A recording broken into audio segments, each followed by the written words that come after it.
Channel subscribe करें, फिर bell icon press करें। नमस्कार, स्वागत है आपका VV6 न्यूज में। मैं हूं आपकी होस्ट साक्षी वर्मा। आइए देखते हैं हमारी एक खास पेशकश। ओडिशा के बालासोर में हुए रेल हादसे के बाद हालत को सामान्य करने की दिशा में तेजी से काम कर रहे हैं। खुद रेल मंत्री अश्विनी वैष्णव भी घटनास्थल पर मौजूद हैं।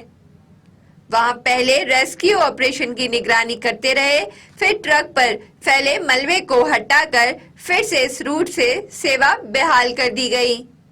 कल देर रात इस ट्रक से ट्रेनों का परिचालन भी शुरू कर दिया है। बालासोर जिले में बहानगा बाजार रेलवे स्टेशन के पास शाम को कोरमंडल एक्सप्रेस ट्रक पर खड़ी एक मालगाड़ी से टकरा गई थी। बेंगलुरु हावड़ा सुपरफास्ट एक्सप्रेस भी इस हादसे की चपेट में आ गई। ओडिशा के मुख्य सचिव प्रदीप जेना का कहना है कि इस हादसे में अब तक 275 लोगों की मौत हो गई है, जबकि 1000 से अधिक लोग घायल बताए जा रहे हैं। हादसे के बाद 50 घंटे बाद देर रात पहली ट्रेन रवाना कर दी गई है। वहां मौजूद रेल मंत्री अश्विनी वैष्णव ने मालगाड़ी को रवाना किया। यह मालगाड़ी विशाखापट्टनम बंदरगाह से होते हुए राउरकेला इस्पात संयंत्र जाएगी। केंद्र रेल मंत्री अश्विनी वैष्णव ने बालासोर में देर रात बताया कि अब तक 3 गाड़ियां इस ट्रक से जा चुकी हैं और रात भर में करीब 7 गाड़ियों के यहां आने जाने की योजना बनाई गई है।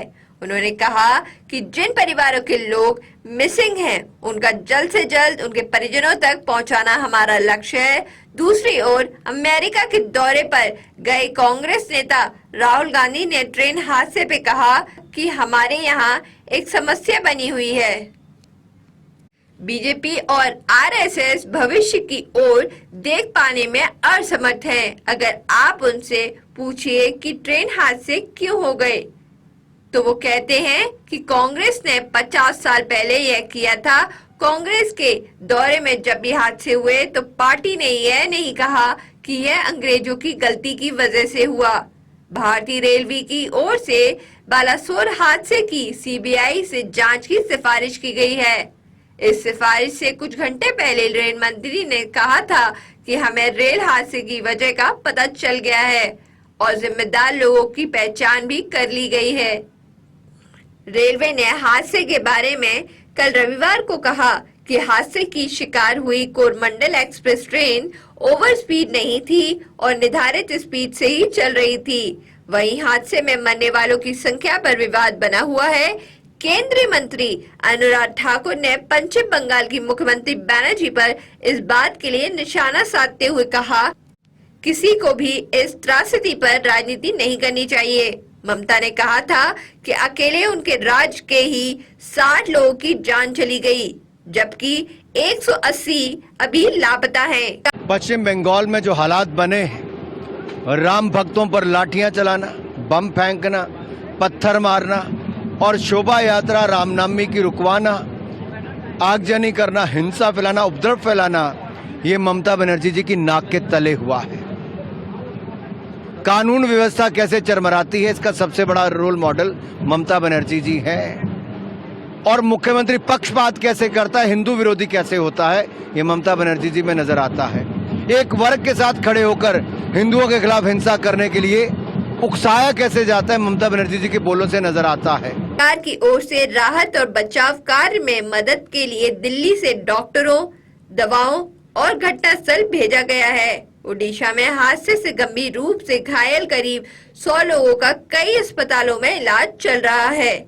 ओडिशा के मुख्य सचिव पीके जेना ने हादसे के बाद चले राहत और बचाव कार्य के बारे में बताया कि एनडीआरएफ की 9 टीम, ओडीआरएफ की 5 टीमों के अलावा दमकल सेवा की 24 टीम बचाव अभियान में लगी हुई थी।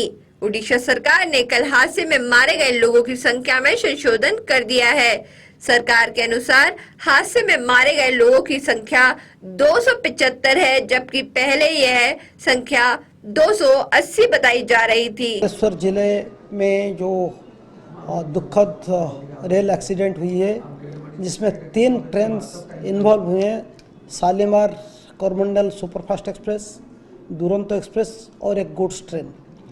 इसके वजह से 2 पैसेंजर ट्रेन को नुकसान हुई है। एंड अभी तक जो खबर मिली है 300 से 400 के बीच में इंजर्ड पैसेंजर्स अभी डिफरेंट अस्पताल में भर्ती किए गए हैं। और वो रिलीफ और राहत कार्य को कोऑर्डिनेट करने के लिए, सुपरवाइज करने के लिए वहाँ जिला कलेक्टर में नियोजित हैं। ये रात की टाइम में जो रेस्क्यू काम चल रहा है उसको कोऑर्डिनेट करने के लिए, अच्छे ढंग से करने के लिए हम इन्फ्लेटेबल टावर लाइट्स का पर्याप्त मात्रा में वहाँ उपलब्ध कराए हैं और कंटिन्यूअस अभी रेस्क्यू का काम चल रहा है। इस बीच में खबर आई है कि कुछ पैसेंजर का डेड होने का न्यूज़ आई है, बट अभी तक हम कोई कंफर्म फिगर आई नहीं है। हमारी इस खास पेशकश में मेरे साथ सिर्फ इतना ही। देखते रहिए VV6 न्यूज़। नमस्कार।